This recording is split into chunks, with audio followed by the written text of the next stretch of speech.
నరేంద్ర మోడీ భారతదేశ ప్రధానమంత్రి నిన్న హైదరాబాద్ పర్యటనకు వచ్చినటువంటి సందర్భంగా ఆయన మాట్లాడినటువంటి మాటలను మేము టీఆర్ఎస్ పార్టీ పక్షాన తీవ్రంగా ఖండిస్తా ఉన్నాం. నరేంద్ర మోడీ పచ్చి తెలంగాణ వ్యతిరేకి. ఆయన ఏనాడు తెలంగాణ ఉద్యమం జరుగుతున్న సందర్భంలో ఒక్కనాడు కూడా తెలంగాణ రాష్ట్రం రావాలని చెప్పి తెలంగాణ ప్రజలు కోరుకుంటున్నారు, ఇది నిజమైన కోరిక అని చెప్పి ఒకనాడు మాట్లాడలే. తెలంగాణ రాష్ట్ర ఏర్పాటుకు ఎన్నడూ కూడా ఆయన సానుకూలంగా స్పందించలే. అదేవిధంగా తెలంగాణ రాష్ట్రం వచ్చిన తర్వాత 2014లో ఆనాడు తెలుగుదేశం పార్టీతో పొత్తు పెట్టుకొని భారతీయ జనతా పార్టీ ఇక్కడ పోటీ చేస్తున్నటువంటి తరుణంలో కూడా తెలంగాణకు వ్యతిరేకంగా చాలా దుర్మార్గంగా మాట్లాడినటువంటి వ్యక్తి నరేంద్ర మోడీ. తల్లిని చంపి బిడ్డను వేరు చేసిరని మాట్లాడారు. అదేవిధంగా నిండు పార్లమెంట్ సాక్షిగా ఇదే నా పద్ధతి, తెలంగాణ ఏర్పాటు ఇట్లా చేస్తారా, తలుపులు మూసేసి పెప్పర్ స్ప్రేలు కొట్టి చర్చ జరగకుండా ఇట్లా చేస్తారా అట్లా చేస్తారా అని చెప్పి తన అక్కస్ను వెళ్ళగక్కిండు.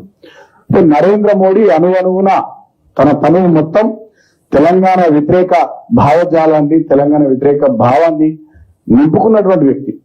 మరి అలాంటి నరేంద్ర మోడీ నుంచి తెలంగాణకు అనుకూలంగా పెద్దగా మేము కూడా ఏమీ ఆశిస్తలేము. అది కూడా ఆచరణలో 8 సంవత్సరాలు కనబడుతుంది.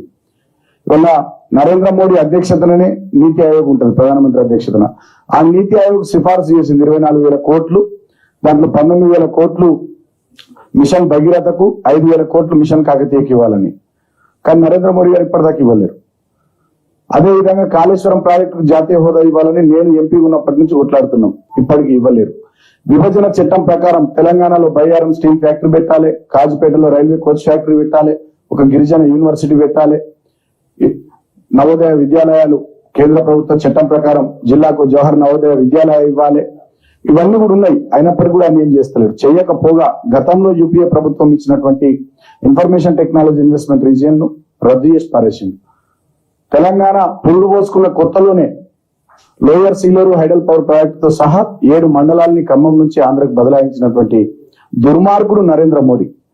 అటువంటి నరేంద్ర మోడీ నాయకత్వంలోని భారతీయ జనతా పార్టీ తెలంగాణకి ఏదో ఉరగబెడుతుందని చెప్పి తెలంగాణ ప్రజలు ఎవరు ఏం అనుకుంటలేరు. కానీ తెలంగాణలో ఉన్నటువంటి భారతీయ జనతా పార్టీ నాయకులు ఏమన్నా నరేంద్ర మోడీ గారు ఇక్కడికి వస్తున్నారు కదా, ఏమన్నా అడిగి 4 మంచి మాటలు చెప్పిస్తారేమో ఆయన నోట్లకి వెళ్ళి తెలంగాణకు సంబంధించి అని చెప్పి ఎదురు చూసేది. కానీ పాడిందే పాడరా పాసిపల్ల దాసర్ అన్నట్టుగా మొన్న ఈయన శిష్యుడు, ఈయన కుడి భుజం ఎవరైతున్నాడో అమిత్ షా వచ్చి ఏది మాట్లాడిపోయిండో దాన్ని ఈయన రిపీట్ చేసిపోయిండు. పదే పరివార్ అంటారు. ఇప్పటికీ మా మిత్రులు చెప్పారు, జీవన్ రెడ్డి గారు, పరివార్ అని చెప్పి మాట్లాడే అర్హత వీళ్ళకు ఉన్నదా కుటుంబ పార్టీకి సంబంధించి?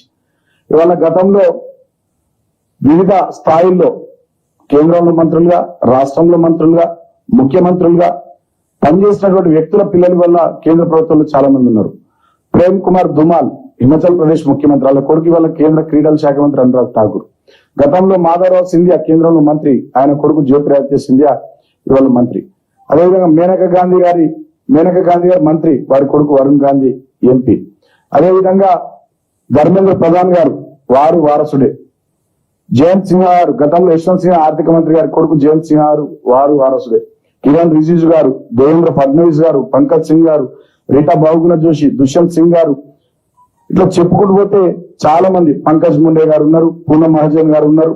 చాలా మంది కేంద్ర ప్రభుత్వంలో కానీ, రాష్ట్ర స్థాయిలో ఎమ్మెల్యేలుగా కానీ, రాష్ట్రాల్లో మంత్రులుగా కానీ, ఎంపీలుగా కానీ ఇవాళ వివిధ భారతీయ జనతా పార్టీలకు సంబంధించినటువంటి వివిధ స్థాయిల్లో పనిచేసినటువంటి వాళ్ళ పిల్లలు ఉన్నారు. ఇక అటువంటి వ్యక్తి పరివార్ అని చెప్పి కుటుంబం గురించి మాట్లాడమంటే సిగ్గుచేటు. ప్రధానమంత్రి స్థాయి వ్యక్తికి అది తగదు, ఆయన స్థాయికి, ఆయన హోదాకి అది తగదు. అన్నిటికన్నా ముఖ్యంగా ఆయన కుడిభుజం గుజరాత్ లో అహ్మదాబాద్ లో స్టేడియం పేరు మార్చి పారేసి ఎవరైనా పోయినాక పేర్లు పెడతారు, బతుకుండగా నేను పేరు పెట్టారు ఒక స్టేడియానికి నరేంద్ర మోడీ అని పెట్టినటువంటి వ్యక్తి అమిత్ షా కేంద్రంలో హోంమంత్రి, ఆయన కొడుకు జైషా క్రికెట్, కనీసం గల్లీ క్రికెట్ కూడా ఆడలే. ఇవాళ భారతదేశంలో క్రికెట్ కంట్రోల్ బోర్డు కార్యదర్శి.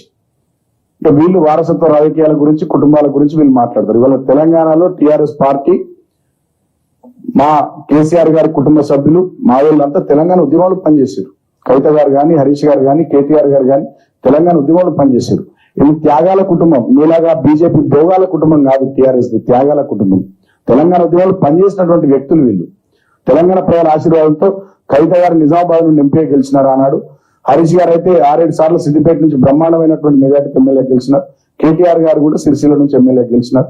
ఇవాళ వాళ్ళు అద్భుతమైనటువంటి పనితీరును మంత్రులుగా కనబరుస్తా ఉన్నారు. దావోస్ పోతే ఇవాళ దావోస్ లో భారతదేశం నుంచి ఎవ్వరు కనబడతలేరు ఎక్సెప్ట్ కేటీఆర్. 100 కోట్లు 1000 కోట్ల పెట్టుబడులు తెలంగాణకు తీసుకొస్తూ తెలంగాణ బ్రాండ్ ఇమేజ్ ని పెంచుతున్నటువంటి, భారతదేశ బ్రాండ్ ఇమేజ్ ని పెంచుతున్నటువంటి గ్లోబల్ లీడర్ గా ఇవాళ కేటీఆర్ గారు స్విట్జర్లాండ్ దావోస్ లో పనిచేస్తా ఉన్నారు.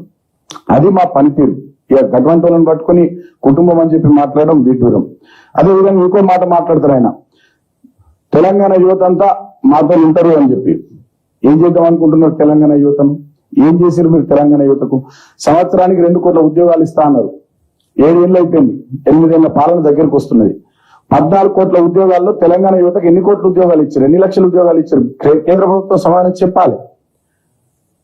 ఇవాళ మేము 90,000 పైచీలకు ఉద్యోగాల భర్తీ ప్రక్రియను ప్రారంభించి మేము ఉద్యోగాలు ఇస్తా ఉన్నాం. ఇప్పటికే 131,000 ఉద్యోగాలు భర్తీ చేసినాం. 2,20,000 పైచీలకు ఉద్యోగాల భర్తీ ప్రక్రియను మొదలుపెట్టి దాంట్లో సుమారు 150,000 పైచీలకు భర్తీ చేసి మిగతా భర్తీ ప్రక్రియ కొనసాగిస్తున్నాం. మన ఆ రికార్డు మేము అసెంబ్లీలో ముఖ్యమంత్రి గారు చెప్పారు, మా దగ్గర లెక్కలు ఉన్నాయి.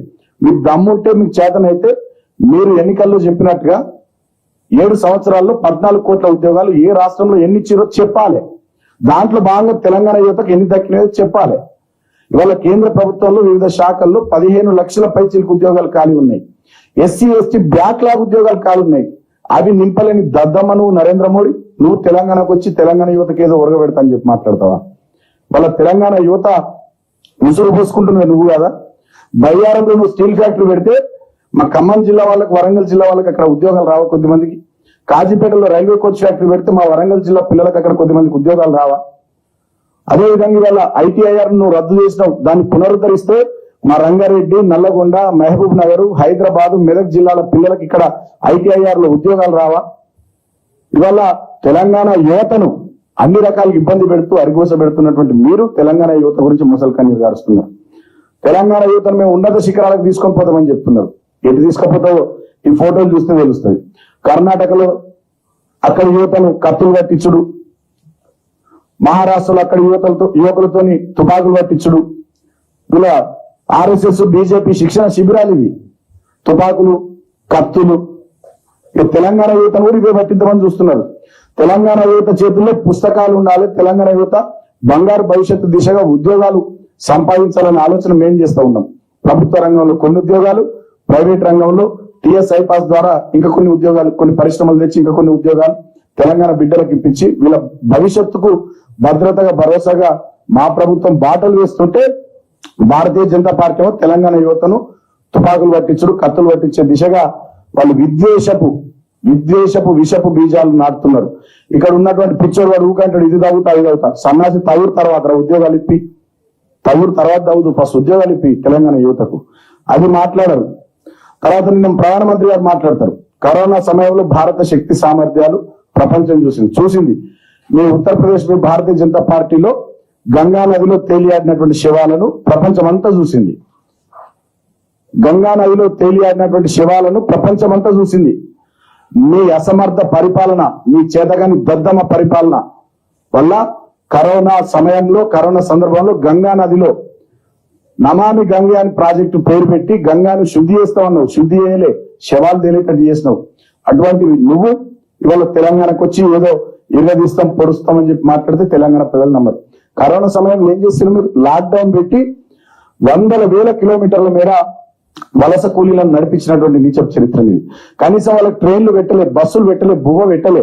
ట్రైన్లు మేము పెట్టినాం, బస్సులు మేము పెట్టినాం, బువ్వ మేము పెడితే నువ్వు వాళ్ళు అంటున్నావుగా భారత్ మాతాకి చేయని, నిన్న జై తెలంగాణ అనలే, భారత్ మాతాకి చేయన్నావు.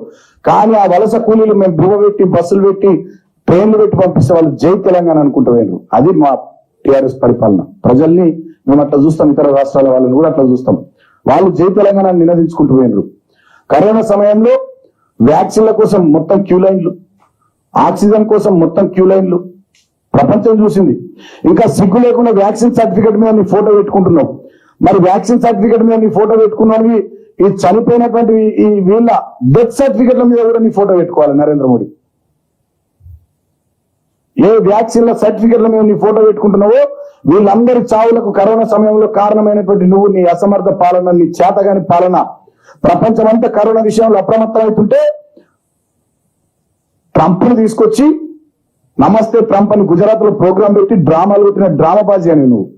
నీ అసమర్థ పాలన వల్ల వేలాది మంది చచ్చిపోయారు, భారతదేశంలో లక్షల మంది చచ్చిపోయారు. హాయ్ ఫ్రెండ్స్, మా టుడే టుమారో యూట్యూబ్ ఛానల్ చూస్తున్నందుకు చాలా థ్యాంక్స్.